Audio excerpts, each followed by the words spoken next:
నమస్కారం సుధీర్ సార్. నమస్కారం. చాలామంది స్టూడెంట్స్ ఎగ్జామ్స్ అంటే ఎవరైతే గవర్నమెంట్ జాబ్ ప్రిపేర్ అవుతూ ఉంటారో టైం సరిపోవట్లేదు అని చెప్పేసి అంటూ ఉంటారు. యాక్చువల్ టైమా లేదంటే ప్లానింగ్ ప్రాబ్లమా? ఫస్ట్ మార్క్ వచ్చే పర్సన్కి కూడా ట్రెడిషనల్ పద్ధతుల్లో మోస పద్ధతుల్లో క్వశ్చన్ని కనుక సాల్వ్ చేస్తుంటే ఎగ్జామ్ రాసే ఏ ఒక్క మనిషికి టైం సరిపోదండి. బా. మీరు టెక్నిక్స్ వాడాలి, షార్ట్ కట్లు వాడాలి, ఎలిమినేషన్ పద్ధతులు వాడాలి, రకరకాల టెక్నిక్స్ ఉన్నాయి. మీరు ఎప్పుడైతే ఈ షార్ట్ కట్స్ని, ఈ టెక్నిక్స్ని, లాజిక్స్ని ఇవన్నిటినీ మీరు మైండ్లోకి తీసుకొని వాటిని యూజ్ చేస్తారో అప్పుడే మీరు టైంని తగ్గించగలరు. సో టైం సరిపోవట్లేదు అని అంటే డెఫినెట్గా ఇది నెంబర్ 1 మీరు వాడేటటువంటి మెథడ్ ప్రాబ్లం. క్వశ్చన్ సాల్వ్ చేయడానికి ఒకే పద్ధతి కాదండి, 4-5 రకాలు ఉన్నాయి. అర్థమెటిక్లో ఒక క్వశ్చన్ 10 స్టెప్పుల్లో పడుతుంది ఆన్సర్. ఈ వేరే మెథడ్ వాడినట్లయితే 3 స్టెప్పుల్లో ఆన్సర్ వస్తుంది. సింగిల్ లైన్లో ఆన్సర్ తీసుకురావచ్చు, అసలు ఏమీ వాడకుండా కూడా ఆన్సర్ తీసుకురావచ్చు. సో మీరు ఏ మెథడ్ వాడారు అనే దాన్ని బట్టి మీకు ఎంత టైంలో ఆన్సర్ వస్తుంది అనేది డిపెండ్ అయ్యింది. So first problem is with your method that you are using to solve the question. Number 2 obviously planning డెఫినెట్గా ఉంటుంది. మీకు ఎగ్జాంపుల్ చెప్తాను. మీకు 5 క్వశ్చన్లు సెట్గా వచ్చే క్వశ్చన్స్ అర్థమెటిక్లో కొన్ని ఉన్నాయి. Number series, quadratic equations, data analysis, data interpretation, ఇట్లాంటివి ఉన్నాయి. వీటిలో ముందు ఒక అనాలిసిస్ తీసుకుందాం అనుకోండి. డేటా అనాలిసిస్, డేటా కొంచెం ఉంది, ఆ డేటాని కొద్దిగా 1.5 మినిట్ టైం స్పెండ్ చేస్తే ఇమీడియట్గా 5 క్వశ్చన్స్ సాల్వ్ చేయొచ్చు, 5 మార్క్స్ వచ్చేస్తాయి. దీనిలోనే Q1 Q2s అని ఉంటాయి. Q1 ఒక క్వశ్చన్ ఇస్తారు, Q2 ఇంకొక క్వశ్చన్ ఇస్తారు. 2 సాల్వ్ చేసిన తర్వాత కంపేర్ చేసి ఆన్సర్ పెట్టాలి. అంటే 2 క్వశ్చన్లు ఆన్సర్ చేస్తే 1 మార్క్ వస్తుంది మీకు. మీరు బిగినింగ్ ఆఫ్ ది ఎగ్జామ్ మీరు అయి పట్టుకున్నారని అనుకోండి, ఆబ్వియస్గా యూఆర్ వేస్టింగ్ యువర్ టైం. మీరు సెక్షన్ ఓపెన్ చేసిన వెంటనే Q1 Q2 సెక్షన్ వచ్చింది. అర్థమెటిక్ సెక్షన్లో ఫస్ట్ క్వశ్చన్ Q1 Q2 నుంచి వచ్చింది.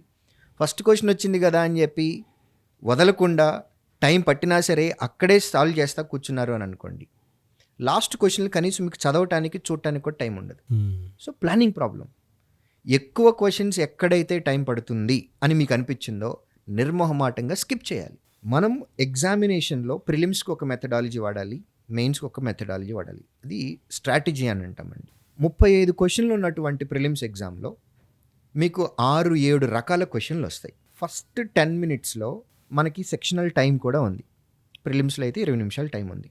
ఫస్ట్ 10 నిమిషాల్లో మనకి ఇచ్చినటువంటి 35 క్వశ్చన్లలో మనకి బాగా ఈజీగా వచ్చేవి, చూడగానే ఆన్సర్లు పెట్టేవి, మనకి బాగా కంఫర్టబుల్గా ఉండేవి, తక్కువ టైంలో ఆన్సర్లు పెట్టేవి, ఈ క్వశ్చన్ల దగ్గరికి మనం పోవాలి.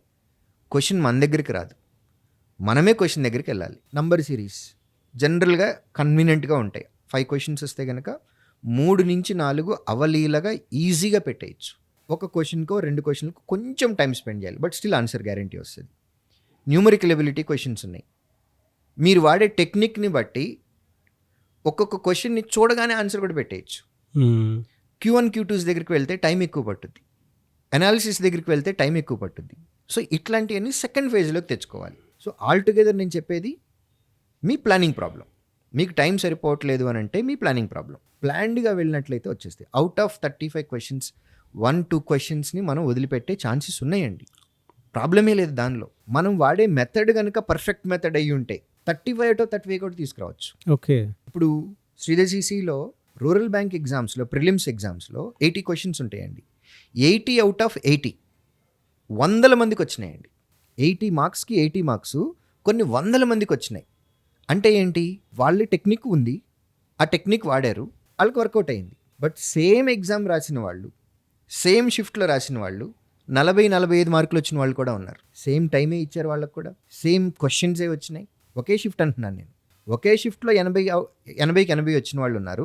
అదే పేపర్, అదే క్వశ్చన్స్, అదే టైంలో రాసిన వాళ్ళకి 40 మార్కులే వచ్చినాయి అని అన్నారు. So time is same. Planning problem ఉంది, మీరు వాడే టెక్నిక్ ప్రాబ్లం ఉంది. ఆ రెండింటినీ కరెక్ట్ చేసుకుంటే కనుక 80 out of 80 is not a problem. Forget about 80. మీకు కావాల్సింది క్వాలిఫైయింగ్ మార్క్. క్వాలిఫైయింగ్ పైన ఒక 4-5 మార్కులు తెచ్చుకోవటం చాలా ఈజీ, అసలు కష్టమేమీ కాదు. ఎందుకు ఈ మాట అంటున్నాను అని అంటే, ప్రతిసారి ఎగ్జామ్ పెడుతున్నారు, ఎగ్జామ్లో క్వాలిఫై అయ్యి బయటకు ప్రతిసారి వస్తున్నారు. రిక్రూట్మెంట్ని మాకు కావలసినటువంటి క్వాలిటీ రాలేదు, తెలివిగల వాళ్ళు రాలేదు, మేము ఎక్స్పెక్ట్ చేసిన క్వాలిటీ రాలేదు అని చెప్పి ఎప్పుడైనా ఒక్కసారైనా సరే రిక్రూట్మెంట్ని ఫెయిల్ చేశారా? ఫిల్ చేయకుండా గ్యాప్ లేకుండా ఉంచారా? సో అక్కడ వాళ్ళకి కావాల్సింది రిక్రూటర్కి మాకు ఇదిగో ఈ స్కిల్ సెట్ ఉన్న వాళ్ళని మేము తీసుకుంటామని అనట్లా.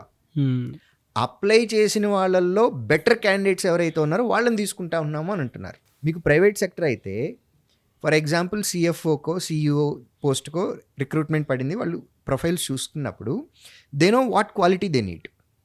ఒక సిఎఫ్ఓకి ఏ క్వాలిటీ కావాలో వాళ్ళకి తెలుసు. ఇంటర్వ్యూస్ పెట్టినప్పుడు ఆ క్వాలిటీ ఉందో లేదో చెక్ చేస్తారు. ఈ క్వాలిటీ ఉన్నటువంటి పర్సన్ దొరికేంత వరకు వెతుక్కుంటూనే ఉంటారు, ఇంటర్వ్యూస్ పెట్టుకుంటూనే ఉంటారు.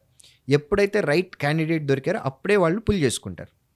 బట్ గవర్నమెంట్ సెక్టర్ ఇట్లా కాదు కదండి. నోటిఫికేషన్ వచ్చింది, ఎలిజిబిలిటీ క్రైటీరియా చెప్తున్నారు, ఎడ్యుకేషన్ క్వాలిఫికేషను, ఏజ్ చెప్తున్నారు, అప్లై చేసిన వాళ్ళల్లో బెస్ట్ తీసుకుంటామని అంటున్నారు. మాకు ఈ క్వాలిటీ ఉన్న వాళ్ళే తీసుకుంటామని చెప్పట్లా. అప్లై చేసిన వాళ్ళల్లో బెస్ట్ ఉండాలి అని అంటే మనకి ఏం చేయాలి? ప్లానింగ్ చేసుకోవాలి. ఆన్సర్ తక్కువ టైంలో రావాలి అని అంటే మనం ఏ టెక్నిక్స్ని వాడాలి, ఏ లాజిక్స్ని వాడాలి, ఏ షార్ట్ కట్స్ని వాడాలి, ఇవి అలవాటు చేసుకోవాలి. చేసుకొని ప్లాన్డ్గా వెళ్తే first 5 to 10% of the creamy లేయర్లో మనం ఉండొచ్చు. True sir. Thank you so much Sudheer sir. Thank you.